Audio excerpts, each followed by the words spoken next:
Hi aspirants. So ఈరోజు మనం ratio analysis గురించి డిస్కస్ చేద్దాం.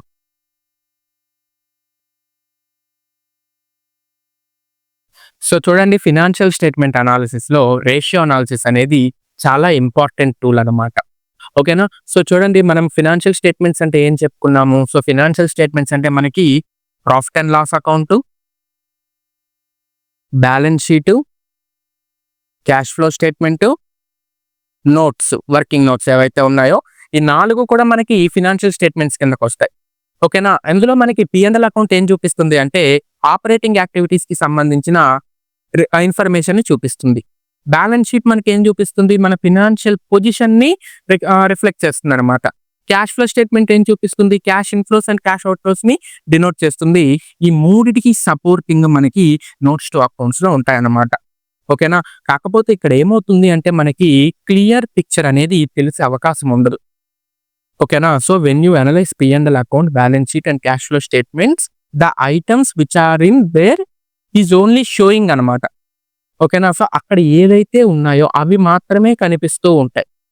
ఓకేనా? మీరు అనలైజ్ చేయడానికి ఏం ఉండదన్నమాట. When you use comparative statements you can compare 2 periods financial statements. ఓకేనా?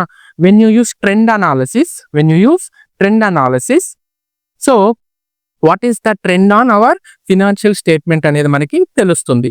But when you use ratio analysis you may presume your planning and decision making. ఓకేనా? సో మీరు రేషియో అనాలిసిస్ చేసినప్పుడు ఓకేనా, మీ ప్లానింగ్, మీ డెసిషన్ మేకింగ్ని మీరు కరెక్ట్గా తీసుకోవచ్చు అనమాట. ఓకేనా? ఏ విధంగానో చెప్తానో చూడండి. ఓకేనా? సో చూడండి, మీరు ఇక్కడ ఫర్ ఎగ్జాంపుల్ బ్యాలెన్స్ షీట్లో క్యాష్ 2 lakhs, ఓకేనా, కరెంట్ లయబిలిటీస్ 5 lakhs ఇలా ఉంది. ఇంకేం లేదు మీకు. బ్యాలెన్స్ షీట్లో మీ క్యాష్ బ్యాలెన్స్ ఎంత చూపిస్తుంది? 2 lakhs చూపిస్తుంది. మీ కరెంట్ లయబిలిటీస్ ఎంత చూపిస్తున్నాయి? 5 lakhs చూపిస్తున్నాయి. ఓకేనా? సో మీరు రేషియో అనాలిసిస్ లేదనుకోండి, ప్రస్తుతానికి మీరు రేషియో అనాలిసిస్ని యూస్ చేయట్లేదు. ఓకేనా? ఇప్పుడు ఏం జరుగుతుందంటే మీకు ఇక్కడ అడిషనల్ ఇన్ఫర్మేషన్ తెలిసే అవకాశం లేదు. ఫస్ట్ ఆఫ్ ఆల్ మీకు అడిషనల్ ఇన్ఫర్మేషన్ తెలిసే అవకాశం లేదు. ఎలాగా? మీ క్యాష్ 2 లక్షలు ఉంది, కరెంట్ లయబిలిటీస్ 5 లక్షలు ఉంది. ఇది మీ బ్యాలెన్స్ షీట్లో చూపిస్తుంది. మీ ఫినాన్షియల్ పొజిషన్ని రిఫ్లెక్ట్ చేస్తూ ఉంది. అంతే. But when you use ratios there are 2 interdependent elements are there. Which is cash and current liabilities. ఓకేనా? సో మీరు ఎప్పుడైనా సరే ఇండివిజువల్ గా చూసారనుకోండి, దాన్ని మీరు సరిగ్గా అర్థం చేసుకోలేరు. ఎప్పుడైతే ఇంటర్డిపెండెంట్ ఎలిమెంట్స్ గా చూసారనుకోండి, మీరు ఈజీగా అర్థం చేసుకోవచ్చు. ఓకేనా? సో ఫినాన్షియల్ మేనేజర్ కి రేషియో అనాలిసిస్ అనేది ఒక టూల్ అనమాట. ఓకేనా? So ratio analysis is a tool for a financial manager to analyse the financial statements. ఓకేనా? ఇక్కడ చూడండి, ఇక్కడ ఫినాన్షియల్ మేనేజర్ ఏం చేస్తున్నాడు? సపోజ్ ఈ సిచ్యువేషన్ లో మీరే ఫినాన్షియల్ మేనేజర్. సో మీరు ఏం చేస్తున్నారు అంటే సింపుల్ గా మీ కరెంట్ లయబిలిటీస్ 5 లక్షలు ఉన్నాయి, క్యాష్ 10 లక్షలు ఉన్నాయి. దీని అర్థం ఏంటి అంటే మీరు ఇప్పటికి మీ లయబిలిటీస్ ని ఎంత పే ఆఫ్ చేయగలరు? 2 lakhs ఇమీడియట్ పే ఆఫ్ చేసేయగలరు. ఓకేనా? అర్థమవుతుందా? So ratio analysis helps the financial manager or the organisation. To analyze their financial statements. Simply saying, a ratio is a mathematical tool to calculate the various items in the financial statement. Okay, to calculate the various items or various ratios in the financial statements anamata. Okay, ఇక్కడ ఏం జరుగుతుంది అంటే ratio analysis లో 2 variables of the financial statements మధ్య relationship ని మనం find out చేస్తాం. ఓకేనా? In ratio analysis, we find out the relationship between 2 variables in the financial statements, which may be fixed assets to capital, or current assets to current liabilities, or quick assets to current liabilities, or net profits, or operating ratio. ఏదైనా కావచ్చు. ఇక్కడ మీరు ఇంకొక point గుర్తుపెట్టుకోవాల్సింది ఏంటంటే single element తో మీరు రేషియోని denote చేయలేరు. అనమాట. ఓకేనా? So coming to the objectives of ratio analysis, the first objective is to know the areas of the business which need more attention. ఓకేనా? To know the various aspects of the business which need more attention. ఓకేనా? So మన బిజినెస్లో ఏ ఏ ఆస్పెక్ట్స్లో ఎక్కువ attention pay చేయాలి అనేది మనకి ratio analysis ద్వారా తెలుస్తుంది. ఫర్ ఎగ్జాంపుల్ చూడండి, ఇఫ్ కరెంట్ రేషియో మీకు ఎలా వస్తుంది? Current assets by current liabilities కదా. Current assets by current liabilities. దీని అర్థం ఏంటో చెప్తున్నాను చూడండి. ఇప్పటికిప్పుడు మీ కరెంట్ లైబిలిటీస్ ని పే ఆఫ్ చేయడానికి మీ కరెంట్ అసెట్స్ ఎంత ఉన్నాయి? ఓకేనా? సో జనరల్ గా ఐడియల్ రేషియో 2:1. అంటే కరెంట్ అసెట్స్ 2 పార్ట్స్ ఉంటే కరెంట్ లైబిలిటీ 1 పార్ట్ ఉండాలి. ఓకేనా? సో కరెంట్ రేషియో ఎంత ఉండాలి? 2:1 ఉండాలి. అంటే కరెంట్ అసెట్స్ 2 ఉంటే కరెంట్ లైబిలిటీస్ ఎంత ఉండాలి? 1 ఉండాలి. ఇది ఐడియల్ అన్నమాట. ఇది ఐడియల్. ఓకేనా? ఒకవేళ 1.5/1 ఉందనుకోండి, మీరేం చేయాలి? జాగ్రత్తగా మీ కరెంట్ అసెట్స్ని పెంచుకోవాలి. ఒకవేళ 4.5/2 ఉందనుకోండి, 4.5/2 ఉందనుకోండి, మీ దగ్గర ఓవర్ కరెంట్ అసెట్స్ ఉన్నాయి. వాటిని మీరు ఏం చేయాలి? వీలైనంత క్యాష్ గా కన్వర్ట్ చేసుకోవాలి. లేకపోతే మీ కరెంట్ లైబిలిటీస్ ని కొంచెం పెంచుకోవాలి. ఓకేనా? సో ఈ విధంగా మీరు ఎక్కడైతే ఎక్కువ అటెన్షన్ పే చేయాలి అనేది మీరు త్రూ రేషియో అనాలిసిస్ ద్వారా తెలుసుకోవచ్చు అనమాట. ఇంకొక మెయిన్ పాయింట్ ఏంటి అంటే, users of the financial statements చాలా మంది లేమ్యాన్ అయి ఉంటారనమాట. వాళ్ళకి బ్యాలెన్స్ షీట్ ఫార్మాట్స్, ఓకేనా, లేకపోతే పిఎన్ఎల్ అకౌంట్ ఫార్మాట్స్ ఇవేం పెద్ద తెలిసే అవకాశం ఉండదు. ఓకేనా? ఎందుకంటే users of the financial statements చాలా మంది అకౌంట్స్ బ్యాక్గ్రౌండ్ వాళ్ళే ఉంటారా? కామర్స్ బ్యాక్గ్రౌండ్ వాళ్ళే ఉంటారా? కాదు కదా. సో టెక్నికల్ బ్యాక్గ్రౌండ్ వాళ్ళు ఉంటారు, నాన్ టెక్నికల్ బ్యాక్గ్రౌండ్ వాళ్ళు ఉంటారు, ఓకేనా, ఎడ్యుకేషన్ లేని వాళ్ళు ఉంటారు. సో వాళ్ళకి ఈజీగా అర్థం అవ్వాలి అంటే ratio analysis is the best tool. ఓకేనా? సో మనం ట్రెండ్ అనాలిసిస్ చేసేటప్పుడు ఏ విధంగా అయితే ప్రీవియస్ డేటాకి కరెంట్ డేటాకి ట్రెండ్ని క్యాలిక్యులేట్ చేసుకున్నామో, అదే విధంగా ఉండే ఫినాన్షియల్ స్టేట్మెంట్లోనే ఇంటర్ డిపెండెంట్ ఎలిమెంట్స్ మధ్య రిలేషన్షిప్ ని కనుక్కునే దానికి రేషియో అనాలిసిస్ అనేది అంత కరెక్ట్ గా ఉంటుందన్నమాట. ఓకేనా? సో ఇక్కడ చూడండి, current assets by current liabilities based. దాని అర్థం ఏంటి? మీరు ఇప్పటికిప్పుడు మీ కరెంట్ అసెట్స్ ని యూస్ చేసుకొని కరెంట్ లైబిలిటీస్ ని పే ఆఫ్ చేసే స్థితిలో ఉన్నారా లేదా? ఓకేనా? సో నెక్స్ట్ చూడండి. So coming to the second objective, to know about the potential areas which can be improved with the effort in desired directions.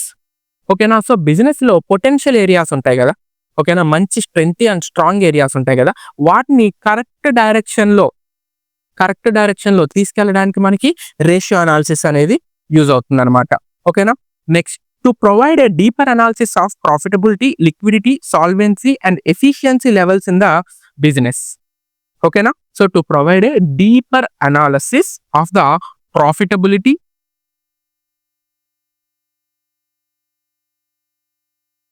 liquidity and solvency, efficiency. So ఒక్కొక్క దాని గురించి మనం చెప్పుకుందాం. Efficiency levels in the business. ఓకేనా? So చూడండి, ratio analysis వల్ల ఏమవుతుంది అంటే మన ప్రాఫిటబిలిటీ లెవెల్స్ ఏ విధంగా ఉన్నాయి, సో మన ప్రాఫిట్ ఏ విధంగా ఉంది, విచ్ ఇస్ గ్రాస్ ప్రాఫిట్ ఏ విధంగా ఉంది, నెట్ ప్రాఫిట్ ఏ విధంగా ఉంది, అండ్ ఆపరేటింగ్ ప్రాఫిట్ ఏ విధంగా ఉంది అని చెప్పి మనం అనలైజ్ చేసుకోవచ్చు. అదే విధంగా మన లిక్విడిటీ పొజిషన్ ఏ విధంగా ఉంది. ఓకేనా? సో మన దగ్గర క్యాష్ అనేది ఏ విధంగా ఉంది. ఓకేనా? సో క్యాష్ ఇన్ హ్యాండ్ ఎంత ఉంది, క్యాష్ ఎట్ బ్యాంక్ ఎంత ఉంది, మార్కెటబుల్ సెక్యూరిటీస్ ఎంత ఉన్నాయి. ఓకేనా? ఇవన్నీ కూడా మనం అనలైజ్ చేసుకోవచ్చు. Next, solvency. మనము పేమెంట్స్ అనేవి ఇమీడియట్ గా పే చేయగలుగుతున్నామా లేదా. ఓకేనా? సో మన సాల్వెన్సీ పొజిషన్ ఏ విధంగా ఉంది అండ్ మన ఎఫిషియన్సీ ఏ విధంగా ఉంది. ఓకేనా? So efficiency with respect to production కానివ్వండి, efficiency with respect to payments కానివ్వండి ఏ విధంగా ఉంది, ఆర్ ఓవరాల్ ఎఫిషియన్సీ కానివ్వండి ఏ విధంగా ఉంది అనేది అనలైజ్ చేయడానికి మనకి రేషియో అనాలిసిస్ అనేది యూజ్ అవుతుంది అనమాట. So we can analyze the profitability situation by using profitability ratios, and we can analyze the liquidity situation by using liquidity ratios, and solvency situation by using capital gearing ratios, and efficiency by using efficient ratios. ఓకేనా? So, మనం ఒక్కొక్క దాని గురించి కూడా నీట్‌గా అంటే separate ratios ఉంటాయి. వాటిల్ని బేస్ చేసుకొని మనం ఏం చేస్తాము అంటే ఒక్కొక్క దాన్ని మనం అనలైజ్ చేసుకుంటూ ఉంటాం. ఓకేనా? నెక్స్ట్ చూడండి. Coming to the fourth advantage, to provide information for making cross sectional analysis by comparing the performance within the best industry standards. ఓకేనా? సో, చూడండి. Cross sectional analysis. ఓకేనా? Comparative analysis. So, cross sectional analysis and comparative analysis ఈ రెండిటికి difference చెప్తాను చూడండి. ఓకేనా? Comparative analysis అంటే ఏంటి అంటే వితిన్ ద ఆర్గనైజేషన్‌లోనే ఓకేనా, ప్రీవియస్ ఇయర్, కరెంట్ ఇయర్ లేకపోతే పాస్ట్ ఇయర్స్, కరెంట్ ఇయర్ మనం ఫినాన్షియల్ స్టేట్మెంట్స్‌ని కంపేర్ చేసామనుకోండి, అదేమవుతుంది కంపారిటివ్ అనాలిసిస్ అవుతుంది. అలా కాకుండా బిట్వీన్ 2 ఆర్గనైజేషన్స్‌కి మధ్య ఫినాన్షియల్ స్టేట్మెంట్స్‌ని మనం కంపేర్ చేసామనుకోండి, అదేమవుతుంది క్రాస్ సెక్షనల్ అనాలిసిస్ అవుతుందన్నమాట. So, ratio analysis provides cross sectional analysis because it is mandatory to the companies to disclose various ratios in the financial statement. ఓకేనా? So, ఈ public documents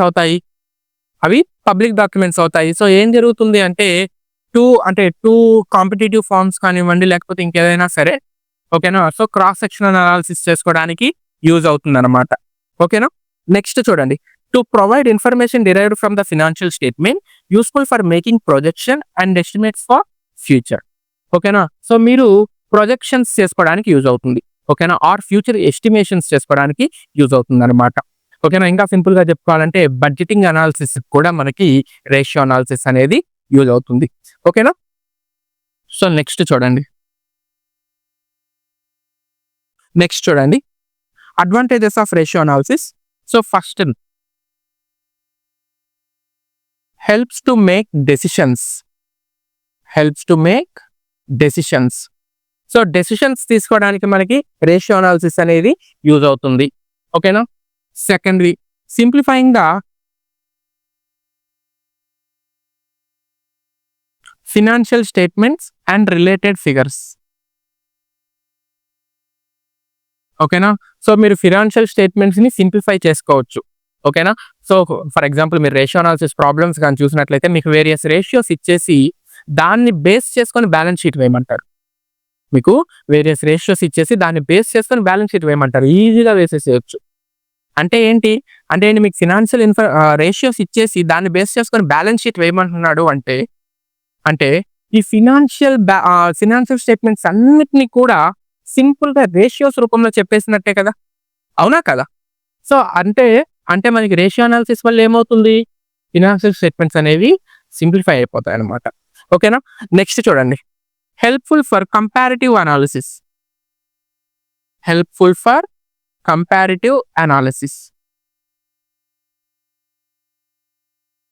so, comparative analysis చేసుకోవడానికి చాలా యూజ్‌ఫుల్‌గా ఉంటుంది. And identify the key problematic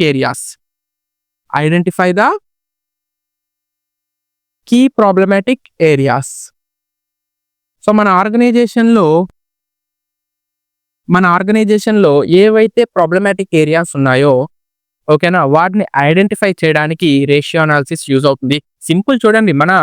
ఇప్పుడు for example చూడండి, ఒక company ఒక ఏజీఎంని కండక్ట్ చేసింది. ఆ ఏజీఎంలో ఉండే మెంబర్స్ అందరూ కూడా వాళ్ళకి ఏం డిస్ట్రిబ్యూట్ చేస్తారు? కంపెనీకి సంబంధించిన ఒక మ్యాగజైన్ డిస్ట్రిబ్యూట్ చేస్తారనమాట. ఆ మ్యాగజైన్‌లో ఏముంటుందంటే కంపెనీకి సంబంధించిన balance sheet, cash flow statement, P and L account ఇవన్నీ ఉంటాయి. వీటితో పాటు రేషియోస్ కూడా ఉంటాయన్నమాట. ఓకేనా? సో, ఫర్ ఎగ్జాంపుల్ మేనేజింగ్ డైరెక్టరో లేకపోతే ఇంకెవరో లేకపోతే users of the financial statements వీళ్ళేం చూస్తారు అంటే ఫస్ట్ బ్యాలెన్స్ షీట్‌లో ఇవేం చూడరు. వీళ్ళేం చూస్తారంటే ఫస్ట్ రేషియో అనాలిసిస్ చూస్తారు. ఓకేనా? సో, అన్ని రేషియోస్ చెక్ చేసుకుంటూ వెళ్తారు. ఏ రేషియో అయితే కొంచెం తక్కువగా ఇబ్బందిగా ఉంటుందో దానికి రిలేటెడ్ కన్సర్న్‌ని బ్యాలెన్స్ షీట్‌లో చూస్తారనమాట. ఓకేనా? అంటే ఈ రేషియోస్ వల్ల ఏమవుతుంది? ఎక్కడైతే ప్రాబ్లమాటిక్ ఏరియాస్ ఉన్నాయో దాన్ని మీరు ఏం చేయొచ్చు? ఈజీగా ఐడెంటిఫై చేసేసేయొచ్చు. అండ్ ఎనేబుల్ స్వాట్ analysis.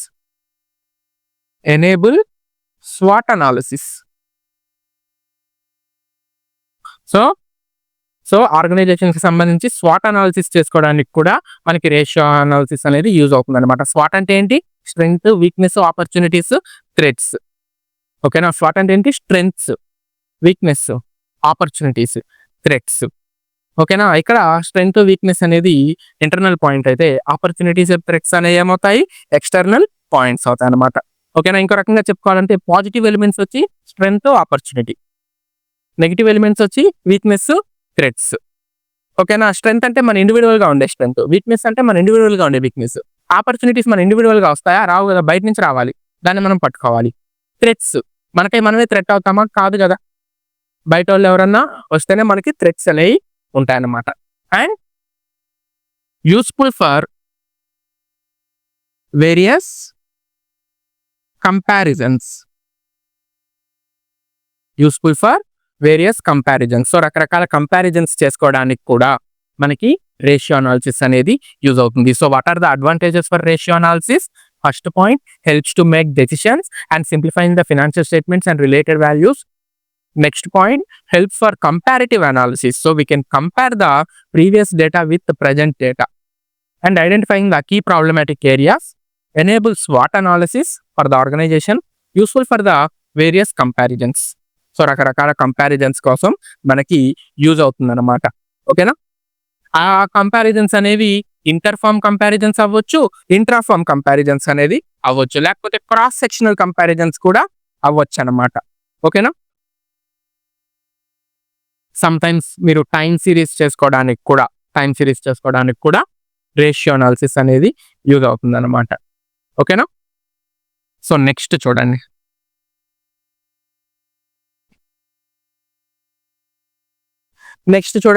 Types of ratios.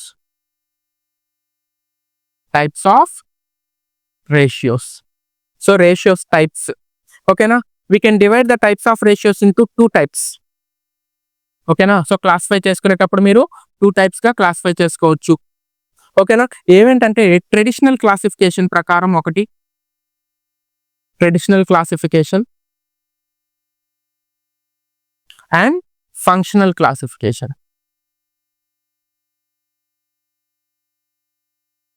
Traditional classification and functional classification.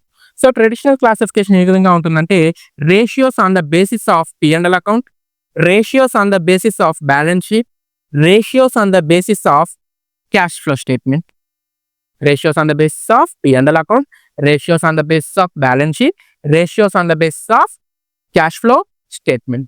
Okay na. So coming to the functionalities, there are 4 types of ratios. Which is ఏమేంటి ఆ 4 types of ratios అంటే liquidity ratios, capital structure ratios, activity ratios,